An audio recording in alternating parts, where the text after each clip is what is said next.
Hello नमस्कार दोस्तों। आज हम बात करने जा रहे हैं बिहार में जो बहुत बड़ा बदलाव हुआ है बिहार की राजनीतिक में, क्योंकि चुनाव है और कांग्रेस ने चुनाव से ऐन पहले बिहार में भूमिहारों को दिया झटका। जी हाँ, हम बात कर रहे हैं क्योंकि कांग्रेस पार्टी को लेकर कही जाती है कि बिहार में तो कांग्रेस दूसरे के सहारे से चलती है, खास करके आरजेडी के सहारे से।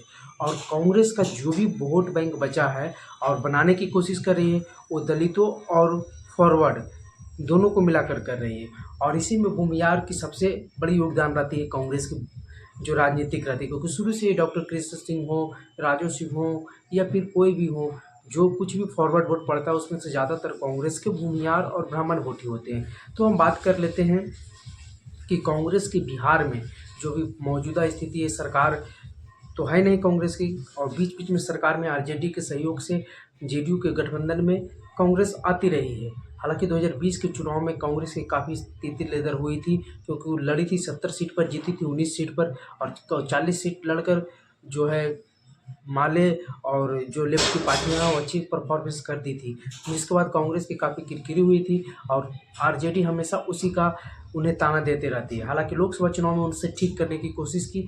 हालांकि विधानसभा और लोकसभा चुनाव दोनों में काफ़ी अंतर होता है।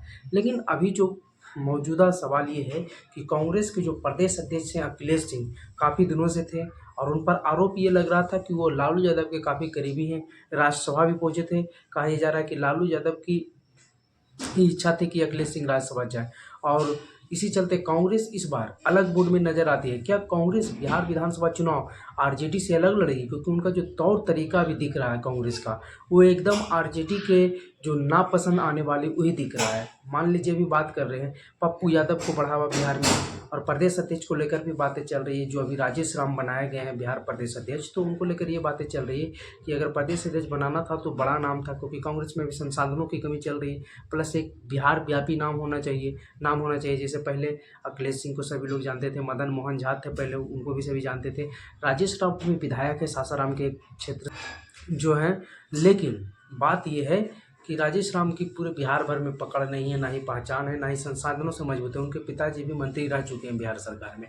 तो बात कर लेते पप्पू यादव को लेकर, काफ़ी चर्चा थी कि पप्पू यादव संसाधनों से मजबूत हैं, नाम भी पूरे बिहार भर में, हमेशा मदद भी करते रहते हैं, कांग्रेस में एक्टिव भी हैं, निर्दलीय सांसद भी जीते, कांग्रेस पे अपनी पार्टी के विलय भी कर लिए। तो ये बात चल रही थी कि पप्पू यादव को बनाया जाएगा, लेकिन नहीं बनाया गया।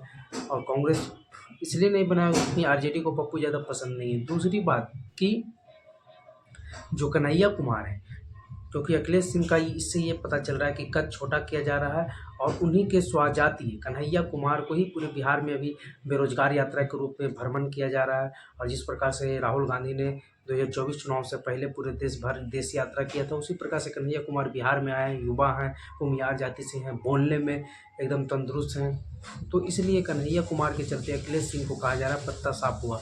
और जब से कांग्रेस के प्रभारी चेंज हुए हैं, तो कहा जा रहा था कि अब अध्यक्ष बदलने में बहुत टाइम लगेगा। हालांकि कांग्रेस के जो अध्यक्ष थे, प्रदेश अध्यक्ष अखिलेश सिंह, कार्य समिति की किसी प्रकार की कोई समिति, जिला अध्यक्ष, किसी प्रकार की कोई बदलाव नहीं कर पाए थे अभी तक। और पता नहीं ऊपर से आदेश था या नीचे से। लेकिन अभी कांग्रेस की स्थिति बिहार में मजबूत करने के लिए पप्पू यादव, कन्हैया कुमार और भी कांग्रेस के तमाम नेता लगे। राहुल गांधी भी दो यात्रा कर लिए, एक जगलाल चौधरी के जयंती पर भी यात्रा कर लिए। तो दलितों को पूरी तरह से कांग्रेस लुभाने के प्रयास में है और फॉरवर्डों को भी साथ में रखना चाहती है। कांग्रेस के राष्ट्रीय अध्यक्ष मल्लिकार्जुन खड़गे भी एक दलित हैं। तो कांग्रेस बिहार में एक अलग रूपरेखा तैयार करना चाह रही है, और आरजेडी से जिस प्रकार से वो बगावती सुर अपना रही है, चाहे कन्हैया कुमार हो, चाहे पप्पू यादव हो, चाहे अभी जो प्रदेश अध्यक्ष अखिलेश सिंह, आरजेडी के पसंद थे लेकिन बदल दिया और बना दिया। तो कांग्रेस को 2025 चुनाव में ये देखना होगा कि किस प्रकार के परफॉर्मेंस करती है। और लोकसभा चुनाव के बाद कांग्रेस में दम आया है, इसलिए कि कांग्रेस 7 सीट पर लड़कर 3 जीती, एक पप्पू यादव निर्दलीय भी उनका समर्थन में, आरजेडी 23 सीट पर लड़कर 4 ही जीती। तो कांग्रेस इसका भी दे सकती है। दोनों को जब वो विधानसभा की बात करेंगे तो ये लोकसभा चुनाव की बात कर सकती है कांग्रेस।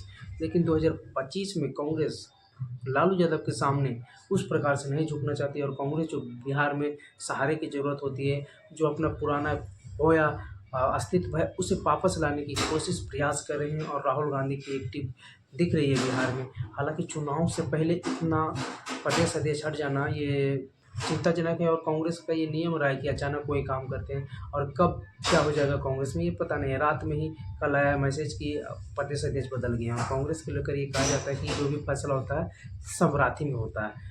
तो आगे देखना होगा कि इसको लेकर क्या होता है। जैसे ही और नई कुछ खबर आती है हम आपको बताएंगे। वीडियो पर बने रहने के लिए धन्यवाद।